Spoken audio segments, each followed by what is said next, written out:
हे केशव हे माधव हे गोविन्द रक्ष रक्ष पाहि पाहि परमानन्दा। केशव हे माधव हे गोविन्द रक्ष रक्ष पाहि पाहि परमानन्दा।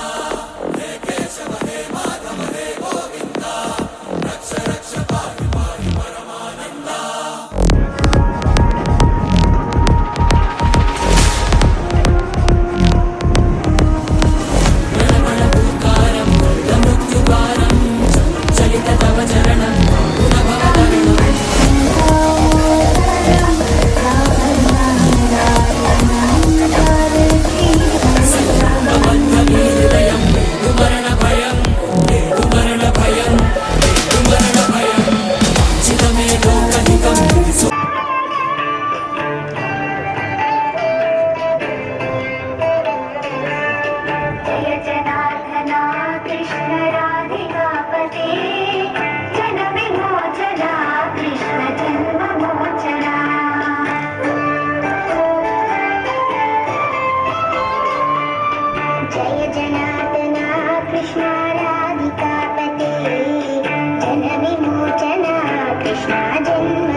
ಎಲ್ಲರಿಗೂ ನಮಸ್ತೆ. ಇಂದು ನಾವು ನೀವೆಲ್ಲರೂ ಕೃಷ್ಣ ಜನ್ಮಾಷ್ಟಮಿಯ ಕಾರ್ಯಕ್ರಮವನ್ನು ಆಚರಣೆ ಮಾಡ್ತಾ ಇದ್ದೀವಿ. ಈ ಕಾರ್ಯಕ್ರಮದ ವಿಷಯವಾಗಿ ಇಂದು ನನಗೆ ಆಹ್ವಾನ ಕೊಟ್ಟಂತ ಈ ಶಾಲೆಯ ಪ್ರಾಂಶುಪಾಲರು ಹಾಗೂ ಇದಕ್ಕೆ ಸಂಬಂಧಪಟ್ಟಂತ ಎಲ್ಲರಿಗೂ ನನ್ನ ಧನ್ಯವಾದವನ್ನು ತಿಳಿಸ್ತಾ ಒಂದೆರಡು ಮಾತುಗಳನ್ನು ಹೇಳುವಂಥ ಪ್ರಯತ್ನ ಮಾಡ್ತೀನಿ. ಗೃಹಿಣಿಯಾದಂಥ ನಮ್ಮಂಥವರಿಗೆ ಹೆಣ್ಣು ಮಕ್ಕಳು ಹಿಂದಿನ ಕಾಲದಲ್ಲಿ ಹೆಚ್ಚು ನಮ್ಮ ಸಂಸ್ಕಾರ ಸಂಸ್ಕೃತಿಯನ್ನು ಉಳಿಸಿ ಬೆಳೆಸುವಂಥ ಕಥೆಗಳನ್ನು ಮನೆಗಳಲ್ಲಿ ಹಿರಿಯರ ಕಥೆಗಳನ್ನು ರಾಮಾಯಣ ಮತ್ತು ಮಹಾಭಾರತದ ಕಥೆಗಳನ್ನು ಹೇಳ್ಕೊಡ್ತಾ ಇದ್ರು. ರಜಾ ದಿನಗಳು ಅಂದರೆ ಅಜ್ಜಿ ತಾತನ ಮನೆಗೆ ಹೋದರೆ ಹೊಟ್ಟೆ ತುಂಬ ಭೂರಿ ಭೋಜನ, ಸಂಜೆ ಆಯಿತು ಅಂದರೆ ನಮ್ಮೆಲ್ಲರಿಗೂ ಜೀವನದ ಆದರ್ಶವನ್ನು ತೋರಿಸುವಂಥ ಈ ಕಥೆಗಳನ್ನು ಹೇಳ್ಕೊಡೋರು. ಈಗಿನ ಕಾಲದಲ್ಲಿ ಏನಾಗಿದೆ ಅಂದರೆ ನಮ್ಮ ಆಧುನಿಕ ಹಾಗೂ ಹಣದ ಹಿಂದೆ ಓಡುತ್ತಿರ್ತಕ್ಕಂಥ ಜಗತ್ತಲ್ಲಿ ಮಾಧ್ಯಮಗಳು ಹೆಚ್ಚು ಕೆಲಸವನ್ನು ಮಾಡ್ತಾ ಇರೋದ್ರಿಂದ ಟಿವಿ ಮತ್ತು ಮೊಬೈಲ್ ಪ್ರಮುಖವಾದ ಕೆಲಸ ಮಾಡ್ತಾ ಇದೆ ಎಲ್ಲರೂ ಮನೆಯಲ್ಲಿ. ಆ ಎರಡು ವಸ್ತುಗಳಿಂದ ನಮ್ಮ ಎಲ್ಲ ಸಂಸ್ಕಾರ ಮತ್ತು ಸಂಸ್ಕೃತಿಗಳು ಹೊರಟು ಹೋಗ್ತಿದೆ. ಈ ಕೃಷ್ಣ ಜನ್ಮಾಷ್ಟಮಿ ಅನ್ನೋದು ತಮಗೆ ಗೊತ್ತಿದೆ, ಕೃಷ್ಣನು ಹುಟ್ಟಿದಂಥ ದಿವಸ. 8ನೇ ಅವತಾರವಾದಂಥ ಕೃಷ್ಣ ತನ್ನ ಸೋದರ ಮಾವನ ಅಂದರೆ ದುಷ್ಟ ಶಿಕ್ಷಣೆಗೋಸ್ಕರ ತನ್ನ ಅವತಾರವನ್ನು ತಾಳುವಂಥದ್ದು. ತಮ್ಮೆಲ್ಲರಿಗೂ ಗೊತ್ತಿದೆ, ಈ ರಾಮ ಮತ್ತು ಕೃಷ್ಣನ ಅವತಾರಗಳು ನಮಗೆ ನಮ್ಮ ಜನ್ಮದ ಒಂದು ಸನ್ಮಾರ್ಗಕ್ಕೆ ಮಾರ್ಗವನ್ನು ಕೊಡುವಂಥ ಈ ಎರಡು ಪ್ರಮುಖವಾದ ಗ್ರಂಥಗಳು. ರಾಮ ಹೇಗೆ ಆದರ್ಶವಾಗಿ ತನ್ನ ಸ್ಥಾನದಲ್ಲಿ ನಿಂತು ತಂದೆಗಾಗಲಿ ಹೆಂಡತಿಗಾಗಲಿ ಅಣ್ಣ ತಮ್ಮಂದರಿಗಾಗಲಿ ತನ್ನನ್ನು ನಂಬಿದಂಥ ಊರಿನ ಅಯೋಧ್ಯೆಯ ಅಂದರೆ ಜನರಿಗಾಗಲಿ ಭಕ್ತರಿಗಾಗಲಿ ತನ್ನ ಮನುಷ್ಯನ ಜನ್ಮದ ಸಾರ್ಥಕತೆಯನ್ನು ಹೇಗೆ ಪಡಿಬೇಕು ಅನ್ನೋದನ್ನು ನಮಗೆ ರಾಮಾಯಣದಲ್ಲಿ ರಾಮನ ಅವತಾರವಾಗಿ ಜನ್ಮವೆತ್ತಿ ಮನುಷ್ಯನಾಗಿ ನಮಗೆ ತಿಳಿಸ್ಕೊಟ್ಟಿದ್ದಾರೆ. ಕೃಷ್ಣನ ಅವತಾರ ನಮಗೆ ಮಹಾಭಾರತವನ್ನು ಪ್ರಮುಖವಾಗಿ ತಮ್ಮೆಲ್ಲರಿಗೂ ಗೊತ್ತಿದೆ. ಕೃಷ್ಣನ ಜನ್ಮ ಯಾವ ರೀತಿಯಾಗಿ ಎಲ್ಲಿ ಆದದ್ದು ಅಂತ. ಸೆರೆಮನೆಯಲ್ಲಿ ಕಂಸನ ಕನಸಿನಲ್ಲಿ ತಮ್ಮೆಲ್ಲರಿಗೂ ಗೊತ್ತಿದೆ ಅನ್ಸುತ್ತಲ್ವ ಮಕ್ಕಳಿಗೆ ಈ ಕತೆ. ಕೃಷ್ಣನ ಜನ್ಮ ಹೇಗಾಗಿತ್ತು ಅನ್ನೋದು, ಯಾಕಂದ್ರೆ ಆ ಸೋದರ ಮಾವನ ಒಂದು ಸಂಹಾರ ಆಗತ್ತೆ ಅನ್ನೋದು ಕಂಸನಿಗೆ ಗೊತ್ತಾಗೋಗುತ್ತೆ. ಆ ತಂಗಿಯನ್ನ ಸೋದರಿಯನ್ನ ತಂದು ಸೆರೆವಾಸದಲ್ಲಿಟ್ಟು ಹುಟ್ಟಿದಂಥ ಎಲ್ಲ ಮಕ್ಕಳನ್ನು ಆತ ತನ್ನ ಇರುವಿಕೆಗಾಗಿ ಆತ ಆ ಮಕ್ಕಳನ್ನು ಒಂದು ಕೊಲ್ಲುವಂಥ ಪ್ರಯತ್ನ ಮಾಡ್ತಾನೆ. ಅವಾಗ ಕೃಷ್ಣ ಉಳಿಬೇಕಾದಾಗ ತಾನೇ ಆ ದಾರಿಯನ್ನು ತೋರಿಸಿ ಯಶೋದೆಯ ಬಳಿಗೆ ಹೋಗುವಂತೆ ಆಗಿ ಈ ಕಥೆಯೆಲ್ಲ ತಮ್ಮೆಲ್ಲರಿಗೂ ಗೊತ್ತಿದೆ. ಆದರೂ ಕೂಡ ನಾವು ತಿಳ್ಕೋಬೇಕಾದ ಪಾಠ ಏನಂದರೆ, ಆ ಕೃಷ್ಣನ ಉಳಿವಿಕೆಗೆ ತಾನೇ ತನ್ನ ದಾರಿಯನ್ನು ಹೇಗೆ ಮಾಡಿದ್ದು ಅನ್ನೋದು. ಆ ನಂತರ ನಮ್ಮ ಈಗಿನ ಸಮಾಜದಲ್ಲಿ ನಾವು ಹೇಗೆ ಬದುಕಬೇಕು ಅನ್ನೋದನ್ನು ತಿಳಿಸುವಂಥ ಪ್ರಯತ್ನ. ಆ ನಂತರ ನಮಗೇನಾಗುತ್ತೆ, ಆತನ ಬಾಲ್ಯವಾಗಬಹುದು. ಇಂದಿನ ಮಕ್ಕಳನ್ನು ನೋಡಿ ಆ ಮಕ್ಕಳು ನಮ್ಮ ಮಕ್ಕಳ ಒಂದು ಜೀವನದಲ್ಲಿ ನಾವು ಆ ಮಕ್ಕಳಿಗೆ ಹೇಗೆ ಅಲಂಕಾರ ಮಾಡಿದ್ವಿ ಅದು ಜ್ಞಾಪಕಕ್ಕೆ ಬರ್ತಾ ಇದೆ. 30 ವರ್ಷಗಳ ಹಿಂದೆ ನಾವು ಒಂದು ಪೇರೆಂಟ್ಸ್ ಆಗಿ ಆ ಮಕ್ಕಳನ್ನು ಅಲಂಕಾರ ಮಾಡಿ ಕೃಷ್ಣ ಜನ್ಮಾಷ್ಟಮಿ ಎಂದು ಕರ್ಕೊಂಡು ಹೋಗಿದ್ದು, ಆ ಶಾಲೆಯಲ್ಲಿ ಆಟ ಆಡಿದ್ದು, ಆ ಮಕ್ಕಳಿಗೆ ಒಳ್ಳೆಯ ಆ ಕಥೆಯನ್ನು ಹೇಳುವಾಗ ಆ ಶಾಲೆಯಲ್ಲಿ ಆ ಮಕ್ಕಳು ಆ ಅವತಾರವನ್ನು ಹಾಕುವಾಗ ಕೃಷ್ಣನಂತೆಯೇ ತಾನು ಒಳ್ಳೆಯದನ್ನು ಮಾಡಬೇಕು ಅನ್ನುವಂಥದ್ದನ್ನು ಅವರಿಗೆ ಪಾಠವಾಗಿ ಕಲಿಸಿದ್ದು ಶಾಲೆಯ ಶಿಕ್ಷಕರ ವಿಶೇಷವಾದ ಒಂದು ವ್ಯವಸ್ಥೆ. ಈ ಕೃಷ್ಣ ಜನ್ಮಾಷ್ಟಮಿ ಆಗಲಿ ಈ ಮಾಡುವಂಥ ವ್ಯವಸ್ಥೆಯಲ್ಲಿ ತಮಗೆಲ್ಲರಿಗೂ ಗೊತ್ತಿರುವಂತೆ ಯುದ್ಧವಾಗಬೇಕಾಗಿರುತ್ತೆ. ನಿಮ್ಮೆಲ್ಲರಿಗೂ ಗೊತ್ತಿದೆ, ಕುರುಕ್ಷೇತ್ರ ಯುದ್ಧ ಆಗುತ್ತೆ. ಆ ಯುದ್ಧದಲ್ಲಿ ಕೃಷ್ಣ, ದುರ್ಯೋಧನ ಹಾಗೂ ಧರ್ಮರಾಯ ಇಬ್ಬರೂ ಕೃಷ್ಣನ ಸಹಾಯವನ್ನು ಕೇಳಿ ಹೋಗ್ತಾರೆ. ನಿಮ್ಮೆಲ್ಲರಿಗೂ ಈ ಕಥೆ ಗೊತ್ತಿದೆ ಅನ್ಸುತ್ತೆ. ಆದರೂ ಕೃಷ್ಣ ತನ್ನ ನಟನೆಯನ್ನು ಮಾಡ್ತಾ ನಿದ್ರೆಯನ್ನು ಮಾಡುವಂಥ ಅವಸ್ಥೆಯಲ್ಲಿರುವಾಗ ಅರ್ಜುನ ಕೃಷ್ಣನ ಕಾಲು ಬಳಿಯಲ್ಲಿ ಯಾಕಿರಬೇಕು? ದುರ್ಯೋಧನ ಕೃಷ್ಣನ ಕಾಲತ್ರ ಕೂರೋದು ಬೇಡ ಅಂದ್ರೆ ಅವನಿಗಿರ್ತಕ್ಕಂಥ ಅಹಂಕಾರ ಏನಾಗುತ್ತೆ, ಕಾಲತ್ರ ಬೇಡ, ಕೃಷ್ಣನ ಕಾಲತ್ರ ನಾನು ತಲೆ ಹತ್ರ ಕೂರ್ತೀನಿ ಅಂತ ತಾನು ಮೊದಲು ಅವಕಾಶ ಕೊಟ್ಟಾಗ ಕೃಷ್ಣನ ತಲೆಯ ಬಳಿಯಲ್ಲಿ ಕೂರ್ತಾನೆ.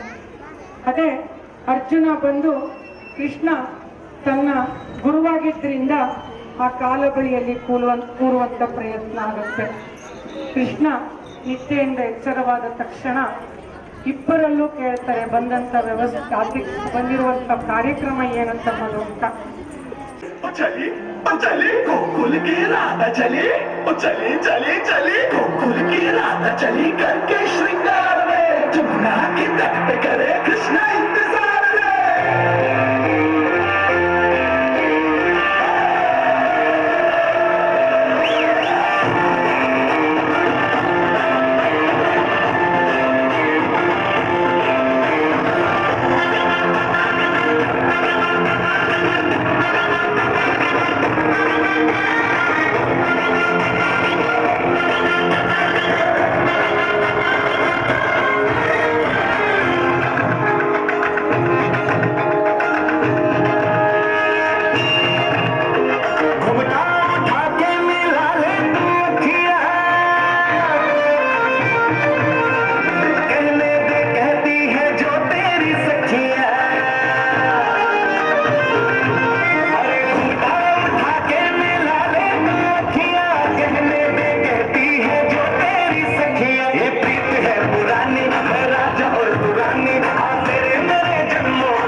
बांसुरी कृष्ण की बाजेगी, प्रेम में राधा नाचेगी।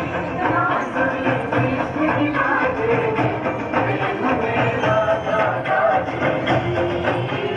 जमुना तट पे रास रचेगा, जमुना तट पे रास रचेगा, गीत विराजेगी, प्रेम में राधा नाचेगी।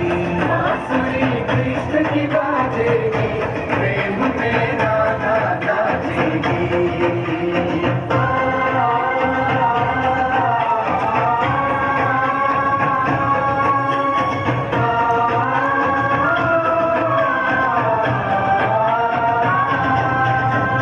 कुंज भवन की शोभा न्यारी, राधा संग झूमे गिरधारी, गोकुल के रजबन सितारों से चमके।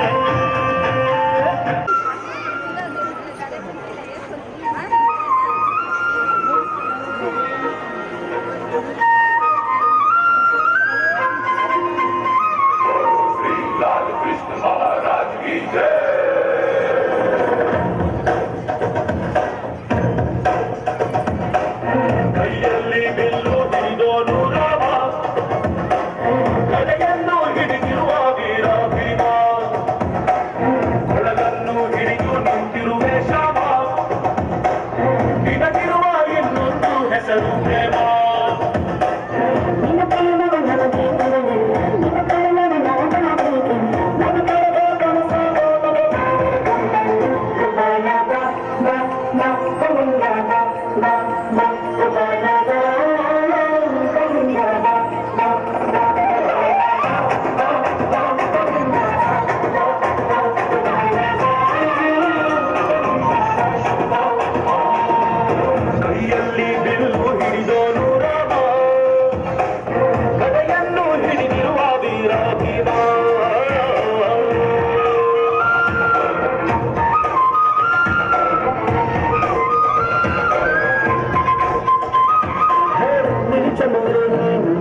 ಪುರವಾದಾಟಿ ನನ್ನ ಹುಡುಗಿಯೇ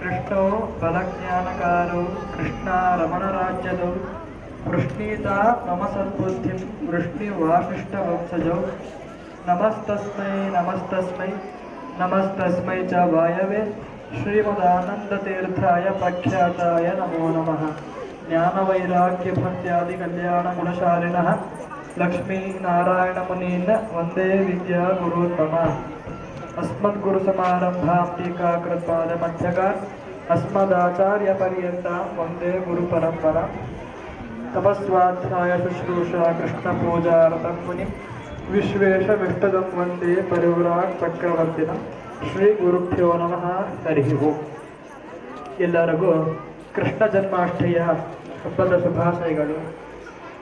ಮೊದಲಿಗೆ ನಮ್ಮ ಗುರುಗಳಾಗಿರುವಂತಹ ಐತಿಹಾಸಿಕದಲ್ಲೇ ಉಡುಪಿ ಶ್ರೀಕೃಷ್ಣನ 5 ಬಾರಿ ಪರ್ಯಾಯವನ್ನು ಮಾಡಿ ಕೃಷ್ಣನ ಸೇವೆಗೆ ಪಾತ್ರರಾಗಿರುವಂತಹ ನಮ್ಮ ಗುರುಗಳು ವಿಶ್ವೇಶತೀರ್ಥ ಶ್ರೀಪಾದಂಗಳವರಿಗೆ ನಮಸ್ಕರಿಸುತ್ತಾ ಅಯೋಧ್ಯೆಯ ಶ್ರೀರಾಮಚಂದ್ರ ಪ್ರತಿಷ್ಠಾಪನೆಯನ್ನು ಮಾಡಿ ರಾಮ ಪ್ರತಿಷ್ಠಾಪನಾಚಾರ್ಯ ಎಂಬ ಪ್ರಸಿದ್ಧರಾಗಿರುವಂತಹ ನಮ್ಮ ಗುರುಗಳು ವಿಶ್ವಪ್ರಸನ್ನ ತೀರ್ಥ ಶ್ರೀಪಾದಂಗಳವರಿಗೆ ನಮಸ್ಕರಿಸಿ ಇಲ್ಲಿ ಇರುವಂತಹ ಎಲ್ಲ ಅಧ್ಯಾಪಕ ವೃಂದಕ್ಕೂ ಅಧ್ಯಾಪಕಿಯ ವೃಂದಕ್ಕೂ ಅಭಿನಂದಿಸಿ ಗೋಕುಲಾಷ್ಟಮಿಯ ಪ್ರಯುಕ್ತ ಕೃಷ್ಣನ ಬಗ್ಗೆ, ಕೃಷ್ಣನ ಲೀಲೆಗಳು, ಕೃಷ್ಣನ ಕೊಟ್ಟಿರುವಂತಹ ಗೀತೆಯ ಸಂದೇಶದ ಬಗ್ಗೆ ಒಂದೆರಡು ವಿಷಯಗಳನ್ನು ಮಾತಾಡ್ತೇನೆ. ಇವತ್ತು ಎಲ್ಲರಿಗೂ ಗೊತ್ತು, ಗೋಕುಲಾಷ್ಟಮಿ.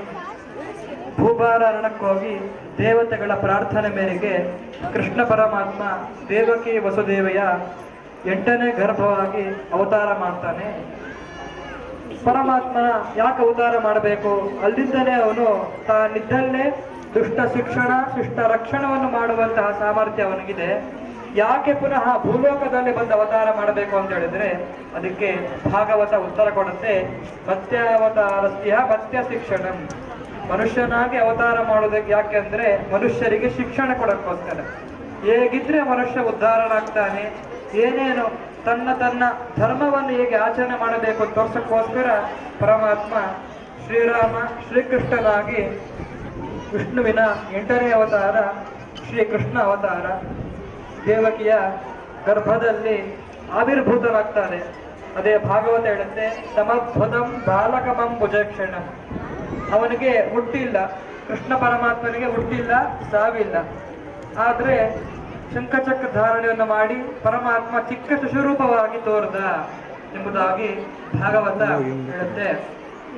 ಒಂದು ಲೀಲೆಯೂ ಕೂಡ ಅಪಾರ ಮಹಿಮೆ ಉಳ್ಳದ್ದು. ಗೀತೆಯ ಸಂದೇಶ ಅಪಾರ. ಮಹಾಭಾರತ ನಮ್ಮ ದೇಶದ ವಜ್ರ, ರಾಮಾಯಣ ಮಹಾಭಾರತ ಮುಂತಾದವುಗಳು. ಈ ಕೃಷ್ಣ ಕೊಡುವಂತಹ ಸಂದೇಶ ಏನು ಅಂತ ಹೇಳಿದ್ರೆ, ಯದಾ ಯದಾ ಹಿ ಧರ್ಮಸ್ಯ ಗ್ಲಾನಿರ್ಭವತಿ ಭಾರತ ಅದ್ವಿತ್ವಾನಮ ಧರ್ಮಸ್ಯ ತಥಾತ್ಮಾನಂ ಸೃಜಾಮ್ಯಹಂ. ಯಾವಾಗ ಧರ್ಮ ನಾಶ ಆಗತ್ತೋ ಅವಾಗ ನಾನು ಭೂಲೋಕದಲ್ಲಿ ಅವತಾರ ಮಾಡ್ತೇನೆ. ಕೃತ ತ್ರೇತ ದ್ವಾಪರದಲ್ಲಿ ಮಾತ್ರ ಪರಮಾತ್ಮ ಅವತಾರ ಮಾಡ್ತಾನೆ, ಕಲಿಯುಗದಲ್ಲಿ ಅವತಾರ ಮಾಡಲ್ಲ. ತನ್ನ ಸೇವಕರನ್ನು ಕಳಿಸ್ತಾರೆ, ಗುರುಗಳ ಮುಖಾಂತರ ಧರ್ಮದ ಉಪದೇಶವನ್ನು ಪರಮಾತ್ಮ ಮಾಡಿಸ್ತಾನೆ. ಇದು ಪರಮಾತ್ಮನ ಲೀಲೆ. ಮೊದಲಿಗೆ ಕೃಷ್ಣ ಕೊಟ್ಟಿರುವಂತಹ ಸಂದೇಶ, ತಂದೆ ತಾಯಿಗಳಲ್ಲಿ ಭಕ್ತಿಯನ್ನು ಮಾಡಬೇಕು, ತಂದೆ ತಾಯಿಗಳಲ್ಲಿ ದೇವರನ್ನು ಕಾಣಬೇಕು, ಗುರುಗಳಲ್ಲಿ ದೇವರನ್ನ ಕಾಣಬೇಕು. ಮತ್ತು ನಾವು ಓದುವಂತಹ ವಿದ್ಯೆ ಕಲಿಸುವಂತಹ ಗುರುಗಳು, ಅವ್ರಿಗೆ ನಾವು ಅಭಿನಂದನೆ ಮಾಡಬೇಕು.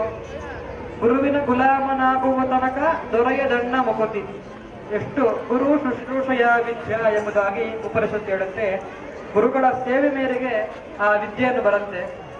ಕೃಷ್ಣನ ಲೀಲೆಯಾಗಬೇಕಾದ್ರೆ ಒಂದು ಸಾರಿ ಪರಮಾತ್ಮ ಅವನು ಶಕಟಾಸುರ ಸಂಹಾರದ ಸಂದರ್ಭ ಎಲ್ಲರೂ ಬೆಸಿಬೀಳ್ತಾರೆ. ಆ ಶಕಟಾಸುರ ಚಿಕ್ಕ ಕೂಸು ಪರಮಾತ್ಮ 7 ದಿನದಲ್ಲೇ ಹುಟ್ಟಿ 7 ದಿನದಲ್ಲೇ ಪೂಜನೆಯನ್ನು ಸಂಹಾರ ಮಾಡ್ತಾನೆ. ಶಕಟಾಸುರನ ಮರ್ದನವನ್ನು ಮಾಡ್ತಾನೆ. ಕಾಳಿಂಗನಾಗವನ್ನು ಮರ್ದನೆ ಮಾಡಿ ಅವನಿಗೆ ಇರುವಂತಹ ಅಹಂಕಾರವನ್ನು ನಾಶ ಮಾಡಿ ಜ್ಞಾನೋದಯವನ್ನು ಮಾಡ್ತಾನೆ. ಬ್ರಹ್ಮ ರುದ್ರಾದಿ ದೇವತೆಗಳಿಂದಾಗಿ ಪೂಜ್ಯವಾಗಿದ್ದಾನೆ ಪರಮಾತ್ಮ. ಉಪನಿಷತ್ತು ಇರುತ್ತೆ ಹೇಳುತ್ತೆ, ಪರಮಾತ್ಮ ಹಿಂಗಿರ್ತಾನೆ ಹೇಳಿದ್ರೆ ಅನಂತ ಕಲ್ಯಾಣ ಗುರು ಪರಿಪೂರ್ಣನಾದವನು, ಎತ್ಕಿಂಚಿತ್ ಸ್ವಲ್ಪವಾಗಿರುವಂತಹ ದೋಷವೂ ಕೂಡ ಇಲ್ಲ ಅಂತವನು ಪರಮಾತ್ಮ. ಆದಿ ಮಧ್ಯಾಂತರ ರಹಿತನಾದವನು. ಜೀವ ಬೇರೆ ಪರಮಾತ್ಮ ಬೇರೆ ಹೊರತು ಜೀವ ಪರಮಾತ್ಮ ಇಬ್ರು ಒಂದೇ ಅಲ್ಲ. ಇದು ವೇದ, ಎಲ್ಲ ವೇದಗಳಲ್ಲೂ ಕೂಡ ತಿಳಿಸುವಂತಹ ಮಾತು. ಜಗತ್ತು ಸತ್ಯ. ಈ ಜಗತ್ತನ್ನು ಸತ್ಯವನ್ನಾಗಿ ಸೃಷ್ಟಿ ಮಾಡಿದವನು ಪರಮಾತ್ಮ. ಜಗತ್ತಲ್ಲಿ ಇದ್ದು ಜಗತ್ತನ್ನು ಸಂರಕ್ಷಣೆ ಮಾಡಿದವನು ಪರಮಾತ್ಮ. ಈ ರೀತಿ ಅವತಾರದ ಲೀಲೆ ಒಂದು ಅವತಾರದಲ್ಲೂ ಕೂಡ ಒಂದು ಲೀಲೆಯನ್ನು ತೋರಿಸಿದ್ದಾನೆ, ಒಂದು ಸಂದೇಶವನ್ನು ತೋರಿಸಿದ್ದಾನೆ.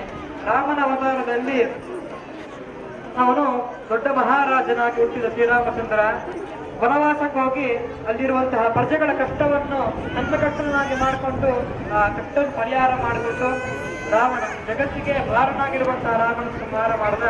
ಕೃಷ್ಣಾವತಾರದಲ್ಲಿ ಶಿಶುಪಾಲ, ದಂತವಕ್ರ ಮುಂತಾಗಿರುವಂತಹ ರಾಕ್ಷಸರನ್ನು ಸಂಹಾರ ಮಾಡಿ ಧರ್ಮ ಸಂಸ್ಥಾಪನಾರ್ಥಾಯ ಸಂಭವಾಮಿ ಯುಗೇ ಯುಗೇ, ಧರ್ಮ ಸಂಸ್ಥಾಪನಾರ್ಥಕ್ಕೋಸ್ಕರ ನಾನು ಪ್ರತಿಯುಗದಲ್ಲೂ ಅವತಾರ ಮಾಡ್ತೀನಿ ತೋರಿಸ್ಕೊಟ್ಟ ಒಂದು ಮಹಾಭಾರತ ಉದಾಹರಣೆಯಲ್ಲಿ ಬರುವಂತಹ ಸಂದೇಶ.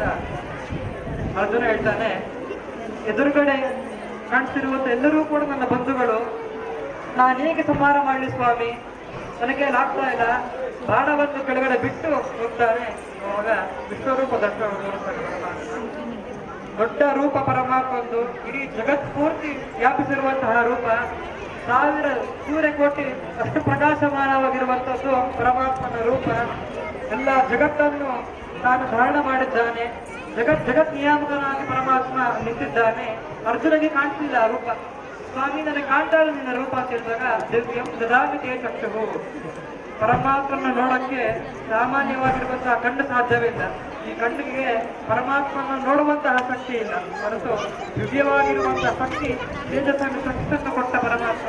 ಅದರಿಂದ ಅದ್ಭುತವಾಗಿರುವಂತಹ ಘೋರ ರೂಪವಾಗಿರುವಂತಹ ಪರಮಾತ್ಮನ ಉಗ್ರ ರೂಪವನ್ನು ಅರ್ಜುನ ನೋಡಿದ. ಪ್ರತಿಯೊಂದು ಅವತಾರದಲ್ಲೂ ಕೂಡ ಸಂದೇಶ ಇದೆ.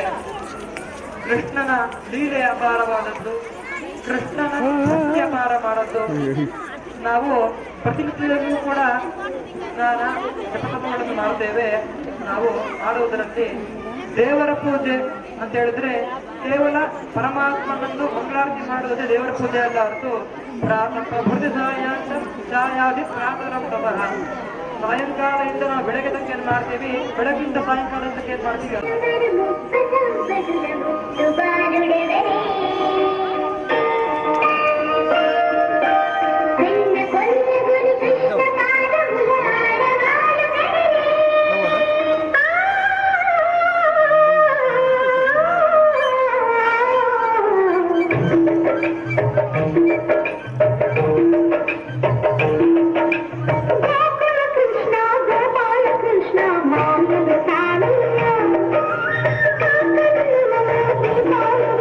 Thank you.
Goluma, goluma, goluma.